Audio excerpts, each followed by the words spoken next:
আসছে কোরবানি ঈদে একটু বেশি করে মাংস রান্না করতে চাইলে আজকের রেসিপিটা দেখে নিতে পারেন। এক রান্নায় মাংসটা অনেক বেশি নরম হয়ে যাবে। সেই সাথে এই রান্নাতে কোনো গোটা মশলা লাগবে না, রেডি মিক্স দিয়ে রান্না করতে পারবেন। আজকে রান্নার জন্য আমি এখানে 3 কেজি নিয়েছি গরুর মাংস।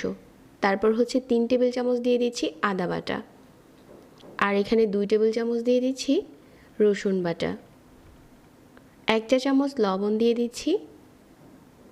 এখন দিয়ে দিচ্ছি মাংসের রেডি মিক্স মশলা। এই মশলাটা পেজে পেয়ে যাবেন, এটা 2 দিন আগেই আপলোড করা হয়েছে। 1 কাপের মতো দিয়ে দিচ্ছি পেঁয়াজ কুচি, আর এখানে হাফ কাপ দিয়ে দিচ্ছি রান্নার তেল। তারপর মাংসের সাথে ভালো করে মাখিয়ে নিচ্ছি। মশলা মেশানোর কাজটা একটু ভালো করে করবেন। মাখিয়ে নেওয়া হয়ে গেছে। এখন এই মাংসটাকে রেস্টে দিতে হবে না। চুলায় আরও একটা পাত্র বসিয়ে আমি এখানে 1 কাপ রান্নার তেল দিয়ে দিচ্ছি, আর 1 কাপ দিয়ে দিচ্ছি পেঁয়াজ কুচি। এখন এই পেঁয়াজটা তেলের সাথে একটু নরম করে ভেজে নিচ্ছি।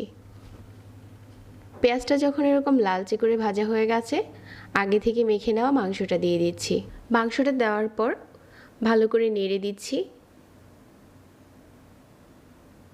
এখন হচ্ছে ঢাকনা দিয়ে ঢেকে দেব।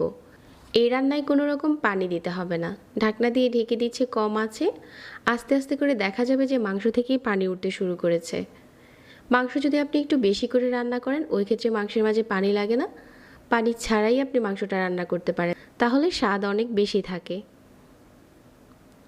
তো বেশ কিছুক্ষণ পর দেখা যাচ্ছে যে মাংস থেকে অনেকটা পানি উঠেছে। এই পর্যায়ে চুলার আঁচটাকে একদম কমিয়ে দিয়ে অপেক্ষা করবেন যতক্ষণ না মাংসটা নরম হয়ে আসছে। কম আঁচে রান্না করলে দেখা যাবে যে ঝোলটা তাড়াতাড়ি টেনে যাবে না, আর ওই ফাঁকে মাংসটা সিদ্ধ হয়ে যাবে। আর আগে থেকে মশলা মাখিয়ে মাংস রান্না করলে এই মাংসটা বেশি টেস্টি হয়।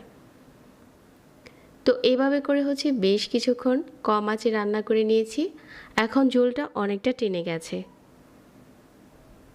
ঠিক এই পর্যায়ে হচ্ছে মাংসটা অনেক নরম হয়ে গেছে। এখন চুলা থেকে উঠিয়ে নিচ্ছি,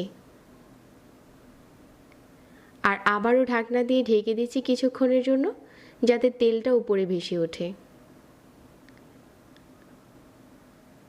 এখন এই মাংসটা থেকে ভালোভাবেই তেলটা ছেড়েছে। এক রান্নায় আপনার এই মাংসটা অনেক বেশি নরম আর টেস্টি হবে। চাইলে আসছে ঈদে এভাবে করে রান্না করতে পারেন। সাথে যদি আপনি হাড়টা না দিয়ে থাকেন, তাহলে হচ্ছে এই মাংসটা দিয়ে আপনি ঝোড়া মাংস রান্না করতে পারবেন আর একটু নরম করে। এখন হচ্ছে দেখিয়ে দিচ্ছি যে মাংসটা কত বেশি সফট হয়েছে। চাইলে এভাবে করে মাংস রান্না করতে পারেন রেডি মিক্স মশলা দিয়ে, যেটাতে কোনো গোটা মশলা মুখে পড়বে না। আশা করছি আজকের রেসিপিও প্রতিদিনের মতো ভালো লেগেছে। যারা এতক্ষণ সাথে ছিলেন অনেক ধন্যবাদ জানিয়ে আজকে এখানে বিদায় নিচ্ছি। আল্লাহ হাফেজ।